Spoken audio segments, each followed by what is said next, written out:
Hello Buttercup, welcome back to my channel for the old school April tag. I'm just getting this through, but I was tagged by Emma Bennett, thank you very much. So of course I had to get it in before April ends, or else I just think that would be weird, like a May 1st April tag. Wouldn't make sense.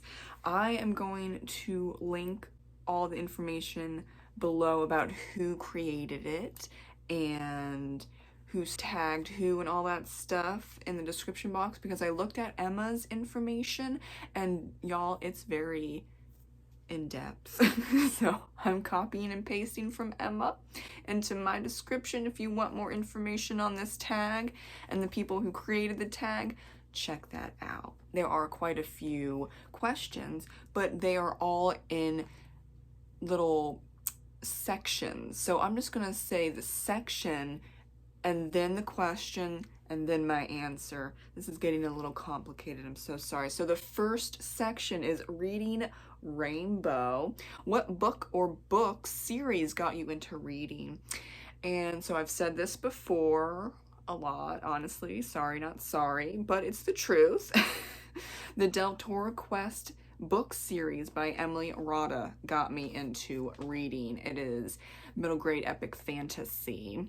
I went to Barnes Noble with my mom and she told me I could pick out whichever books or one book, whatever, I wanted in the section for young adult readers, and I chose Emily's books, which is impressive because I got these two chunky books. And where are they? I'm just gonna pause, go get those two books that I still own and I handle with care because they're so freaking old. But be back. So I got these books. They are so books 1 through 4 and books 5 through 8. And this is me coming off of like reading chapter books, but they have pictures in them, you know, that type of book type. They're chapter books, but they have pictures in them. Okay, whatever they call that. I don't know anymore.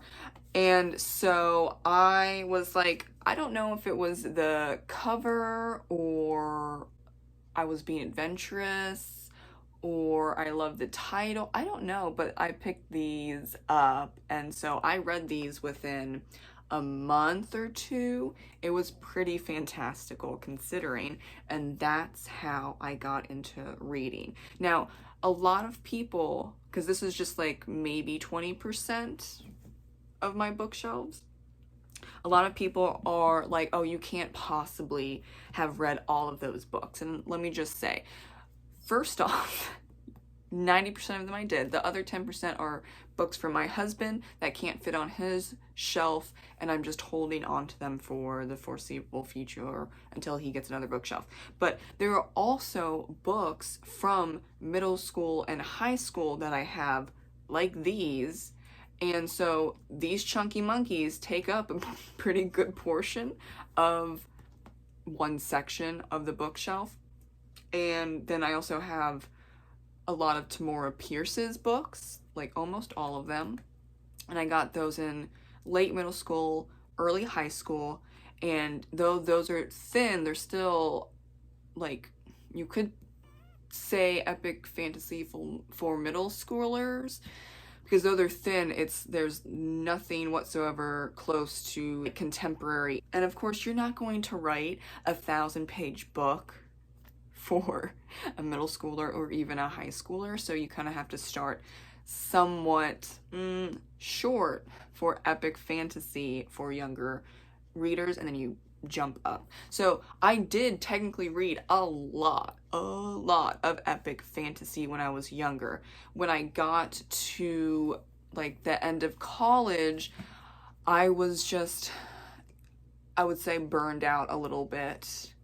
So I paused on epic fantasy overall. But most of the books that I read when I was younger that got me into reading, epic fantasy. Section 2, mixtape. What's the first concert you ever went to? And what band or artist do you love but never got to see alive. So I saw Irish singer Seamus Kennedy many times because he is a family friend from my grandparents on my dad's side, and that was the extent for basically my whole life until 3 years ago. I saw Joan Jett with my husband. He surprised me with tickets. That was great. But I would see any band at this point, please. Because I'm 31 now and I've only seen 2 bands. Like, that's kind of sad, isn't it? It's sad. So anyone that I like, I will be open to seeing. Not for like $1,000 for a ticket, but like $500 and under. I think that's a fine price. I mean, I've seen some prices for these tickets lately, and that's my rent, y'all. So I am budgeting my tickets for concerts for $500 and under. So we'll see if anything happens with that. Number 3, I always feel like somebody's watching me. And now I have that song stuck in my head. What was your favorite cartoon growing up? And that would be Arthur, because it was free for us poor kids. And also, name a TV show or movie that's tied to a good memory. And I love watching Hercules, the Disney movie, and singing along with the muses. Look, we love the muses. We are here for the gospel truth. We just are obsessed. And I say we because, yes, we all do love it, okay? We do.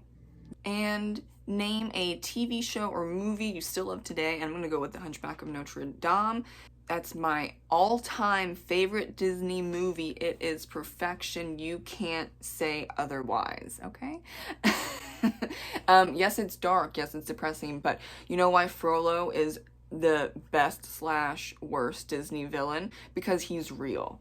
People like Frollo existed for thousands of years, and they still exist in certain areas where Catholicism or just Christianity is still very popular. But you know, you don't hear them as much because specifically in the United States, religion is not as prevalent anymore. So those have kind of gone underground in a way, unless you are religious and you go to those types of churches or religious events or, you know, things like that. But they are still around, and that's still terrifying. And lastly, under this section for movies is name your first TV or movie crush. And it was either Shang from Mulan or Aladdin. Both fantastic. I fawned over them. It's okay. They know that they're good looking, so here we are. And then when Tangle came out, Flynn moved up to the #1 spot, but Shang and Aladdin are still in the top 5 of crushes. Okay. Number 4, gotta catch them all. What was a toy you were obsessed with or collected as a kid? And I'll go with Pokemon, not just because of the reference, but because I was obsessed, and I had a lot of Pokemon cards. I don't know where they went. Unfortunately, maybe I gave them away or sold them. I don't even remember, but I still play Pokemon Go. Name a board game or video game you associate with your childhood, and I'm going with Guitar Hero. I played that game so much that I broke my PlayStation 2. But I was amazing at it. So, like, at the end of the day, it was totally worth it. Part 6, She's Got the Look. Name a clothing or trend that was popular when you were a kid. And jelly sandals, do y'all remember that? It's like a fever dream. But I remember having a few and putting them on with pride as a fancy kindergartner. Because why not? I don't even know. What other ones? What were those?